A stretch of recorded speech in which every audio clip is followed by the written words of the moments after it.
Hello friends, నేను మీ శ్రీదేవిని. Welcome to recipe box Telugu channel. ఈరోజు నేను మీకు జొన్న దోశల్ని ఏ విధంగా ప్రిపేర్ చేసుకోవాలో చూపించబోతున్నానండి.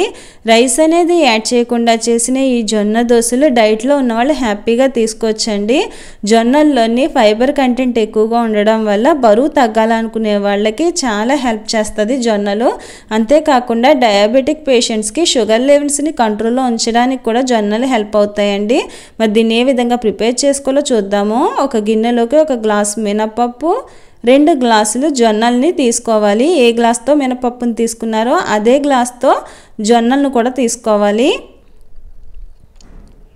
ఇప్పుడు దీనిలోకి 1 స్పూన్ మెంతులను యాడ్ చేసుకోవాలి. ఒక 2 స్పూన్లు పచ్చిశనగపప్పుని యాడ్ చేసుకోవాలి. దీంట్లో వాటర్ వేసేసుకుని శుభ్రంగా ఒక 2-3 టైమ్స్ పాటు బాగా కడుక్కోవాలండి. ఇప్పుడు దీన్ని వాటర్ వేసేసి ఒక 8 అవర్స్ పాటు నానబెట్టుకోవాలి. జొన్నలు నానడానికి కొంచెం టైం పడుతుందండి. 8 అవర్స్ తర్వాత మూత ఓపెన్ చేసి చూద్దాము. పప్పు అనేది చక్కగా నానిపోయింది.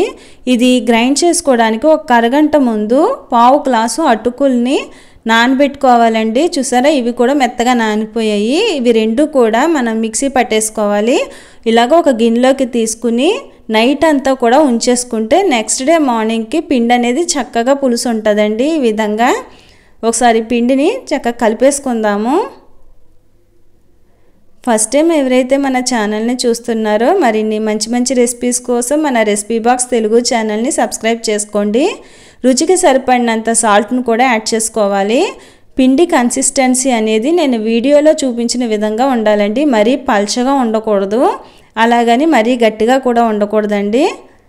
ఈ విధంగా ఉండాలి. ఇప్పుడు పెనం పెట్టేసుకొని పెనం హీట్ ఎక్కిన తర్వాత మనం దోశను వేసేసుకుందాము.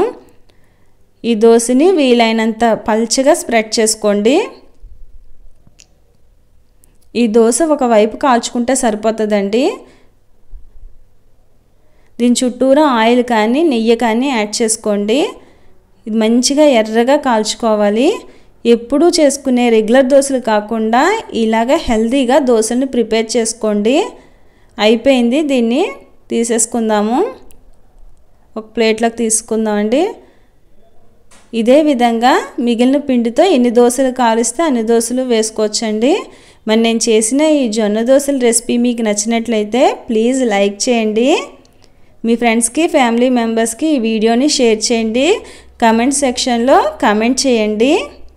ఇది కూడా అయిపోయింది. ఇది ఏ చట్నీతో తీసుకున్నా టేస్ట్ చాలా బాగుంటుందండి. మీరు కూడా తప్పకుండా ట్రై చేసి కామెంట్ సెక్షన్లో కామెంట్ చేయండి. మరొక మంచి రెసిపీతో నా నెక్స్ట్ వీడియోలో కలుస్తాను. Thank you for watching.